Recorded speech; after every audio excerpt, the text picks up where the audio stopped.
Hi friends, welcome back to Calm in the Chaos Homeschool. So today is another video in my planning for the new homeschool year series. Today I'm going to be taking you along on the journey of how I organize my family subjects for the upcoming school year. So I'm going to talk about how I determine how many lessons there are altogether, how I space them out, how I create my loop, how much time I will dedicate to my family subjects, and how I start my year overview, my overall year plan for the upcoming school year. So if that's something you're interested in seeing, stick around and let's get started.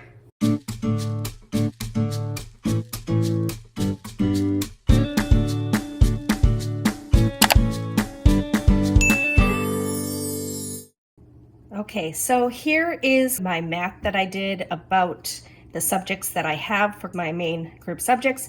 So I have history, I have geography, and I have science here. So what I did was I am finishing up Sunlight. I still have a few lessons there. I have Book Shark, D and E that I'm starting next year. And then I have Beautiful Feet, Early American History. And what I did was I calculated, or I counted up, how many lessons do I have left for Sunlight? How many lessons do I have left for my Book Shark? And how many lessons do I have left for my Beautiful Feet unit? So once I have added those up, I'm just writing that here. And then geography, I have 3 things that I plan on doing in the next year. We're finishing up My Father's World, Exploring Countries and Cultures. And so I have 16 lessons there. We are going to be doing Guest Hollows, high school geography, half of that. So half of that would be 90 lessons. And interspersed in there, we're going to be doing Beautiful Feet's geography. Once we get to the American part in our Guest Hollow geography, we're going to be doing that. So I have 39 lessons there for a total of 145 lessons.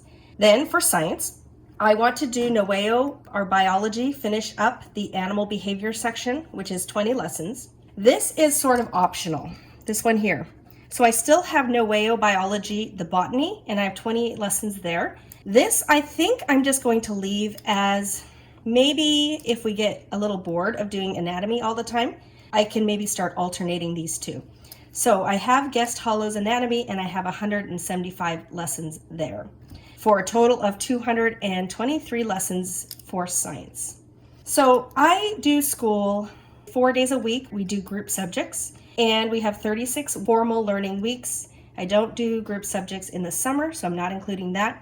So I have 144 days to do these lessons.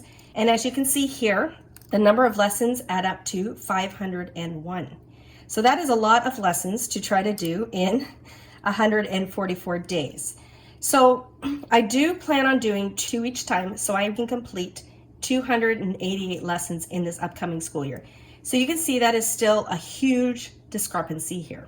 But for me, that is not a big deal. I don't have to finish everything. Additionally, I have to keep in mind that I often do more than one lesson in many of these. So Sunlight, for sure, I can do 2 lessons each time we do it in 1 lesson's time.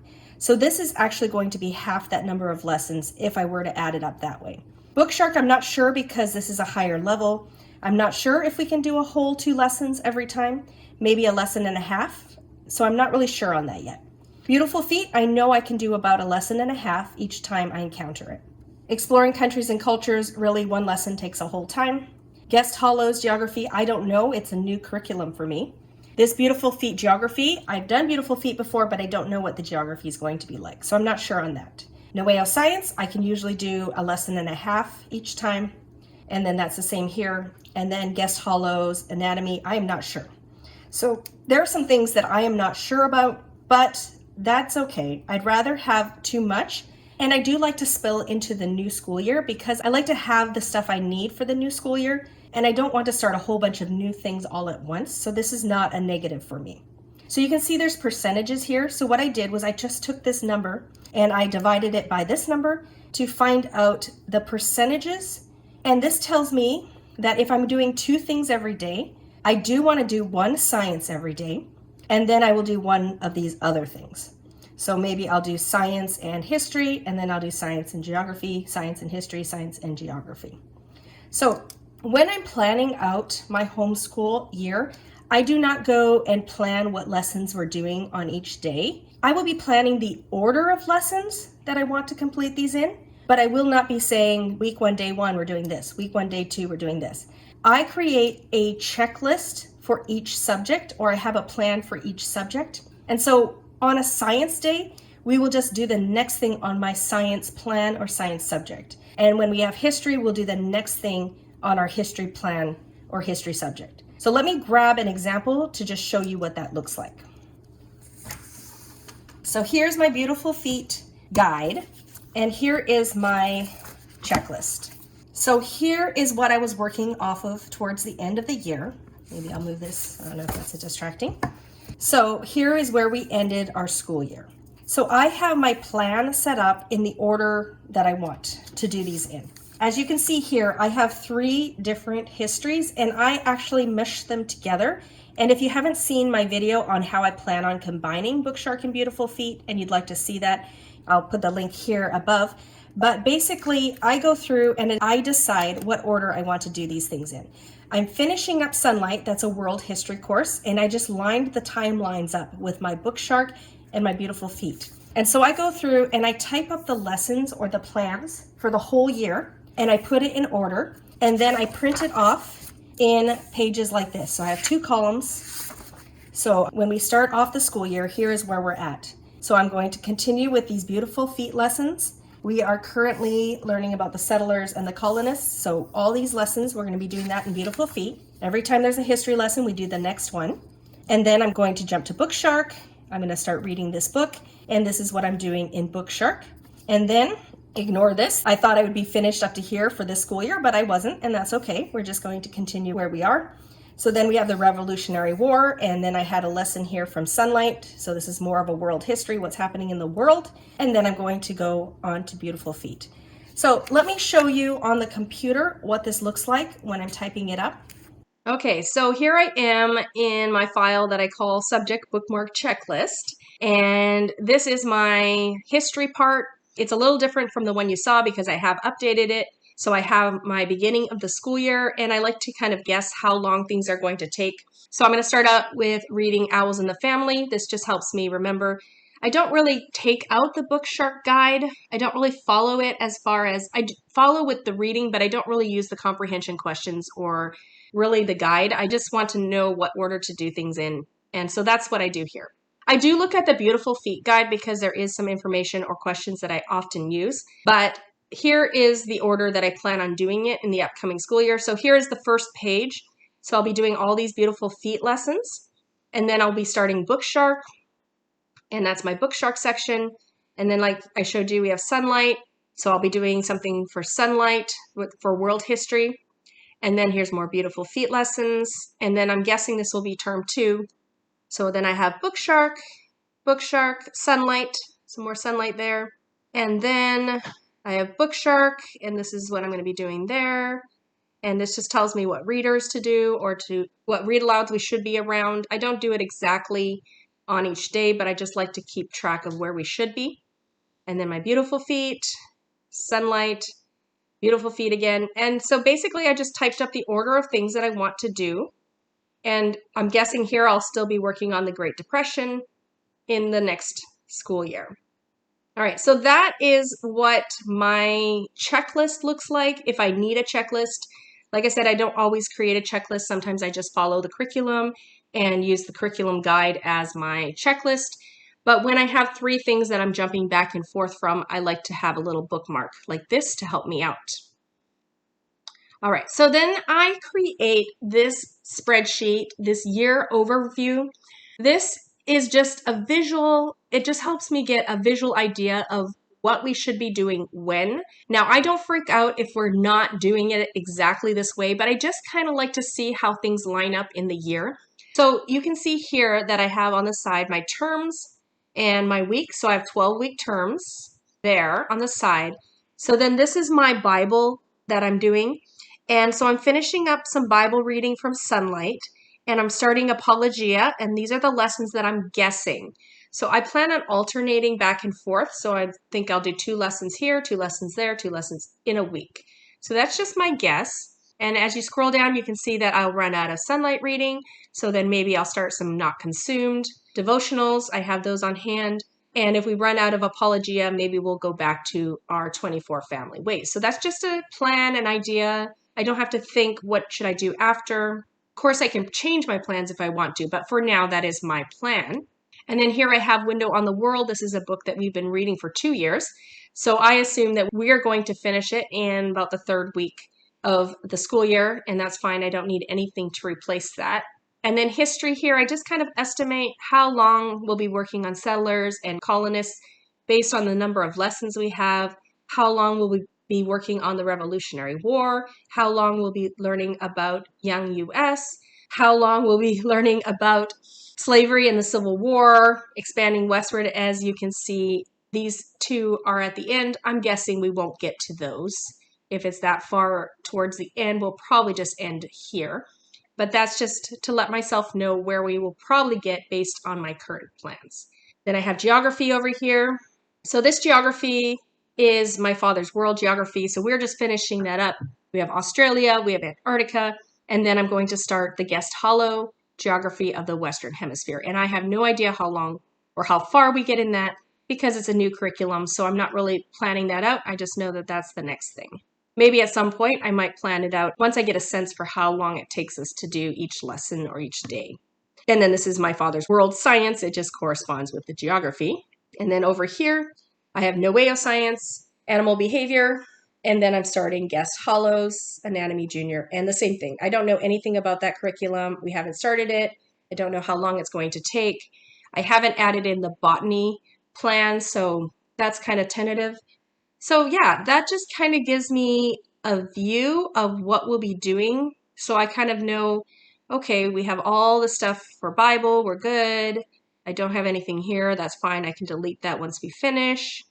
What we'll be doing first term for history, for science and geography. And do I want to rearrange things to make things line up a little better? I like to be able to visualize what our school year might look like.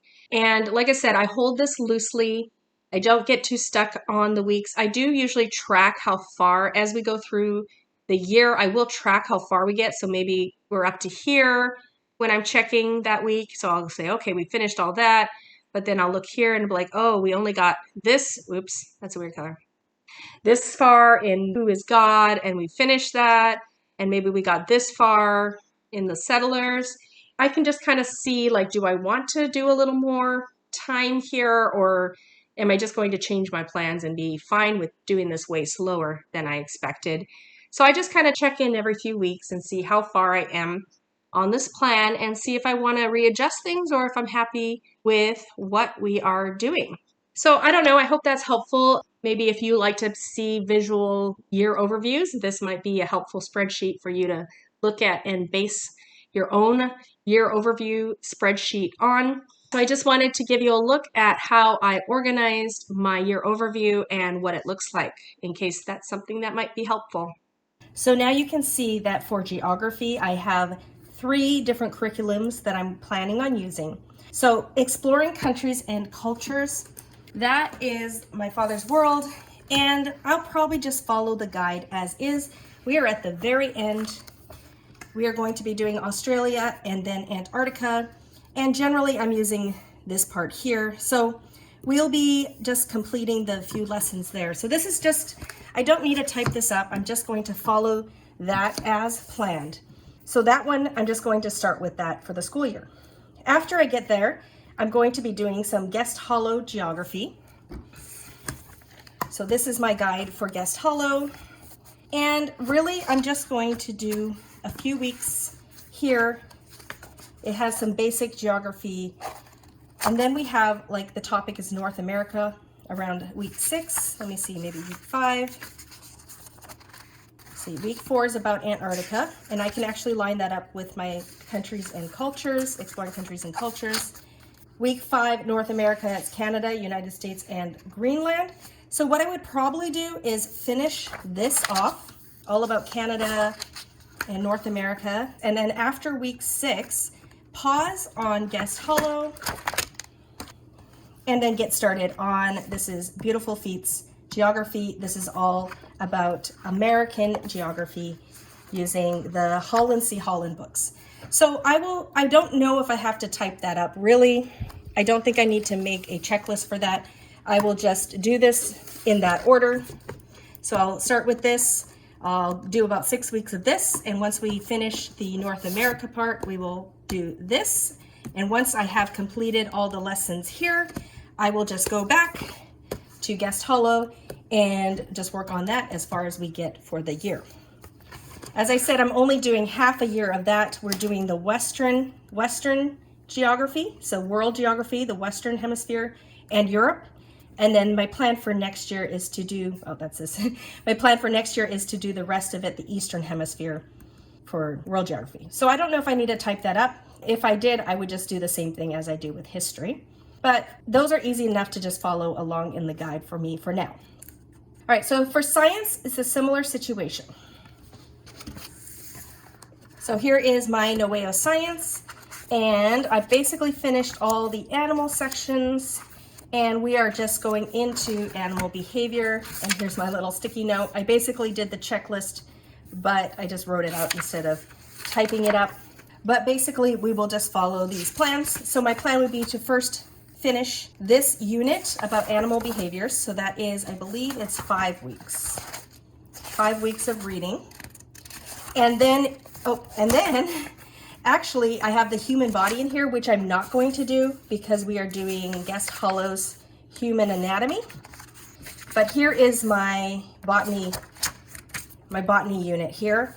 And I'm really thinking that I'm going to save that botany unit to get a break from anatomy. And I do have a lot of literature-based curriculum this year. And if we need to slow down a little bit on the reading for literature, then I could intersperse this botany. So I could do alternating science lessons. We like a lot of variety around here, so we could do that, which means this will be pushed into the new year a bit more. However, I'm okay with that. So we have a botany unit here that we could be working on. But in general, after we finish Noeo biology, our primary science will be Guest Hollow's Anatomy Junior. And I don't think I'll be typing anything up for that. So this is Guest Hollow. They have a pretty good layout. This is what their week looks like. So they have just all the activities that you could do in each day. So I would probably just do the activities that I want to do here, and I'll just follow the guide. I don't think I'll be typing things up, but we'll see if I want to type things up to make it simpler. Or maybe I'll just be alternating between botany and anatomy. So I'll just decide that when we get to that point, if that's something we want to do. But that's what I have available for the upcoming school year. So basically that's how I do the group subjects. I'm planning because of the number of lessons I have. I will do science every day. We'll do science and history one day, science and geography the next day, science and history, science and geography. And I will reevaluate this throughout the year. I don't just set it up and go like that. I'll probably do a term of that, and then I'll see where we're at. Maybe I get a lot of history done because I can do 2 lessons, and then maybe I'm falling behind in geography, and maybe I'm happy to do more history and I can make sure I finish all of these, or maybe I want to slow down. So then I might rebalance it. I might do like science, geography, and then science and history. So I just check in every so often and see how things are going, and I kind of do this calculation every once in a while to see if I want to change the balance or if I'm happy with the way things are going. And then if I have lessons left over, which I will, I just start the new school year with those lessons. And when we get to the new subjects, or when we finish up these lessons, then we can add our new curriculum. So that's one of the things I love about year-round schooling. We don't have to worry about finishing all our curriculum by June. We can say, hey, let's do it and finish in October or November or whenever it comes up. So I hope that made sense and isn't over complicated. I did have to remake this video because the first time I think it was very complicated. So this is more of the simple version of what I do for group subjects and how I organize that. All right, so that is my process. So I hope it's helpful either in deciding maybe some tips that you might want to implement, or maybe some things that you don't want to implement and you're sure won't work for you. I would love to hear if you have a certain way that you like to plan for family subjects. Do you do something like this, or do you do a little less planning or more planning? What works for you and your family? Thanks for coming today, and if you like this video, please give me a like and subscribe if you haven't already, and I hope to see you in my next video. Goodbye, everyone.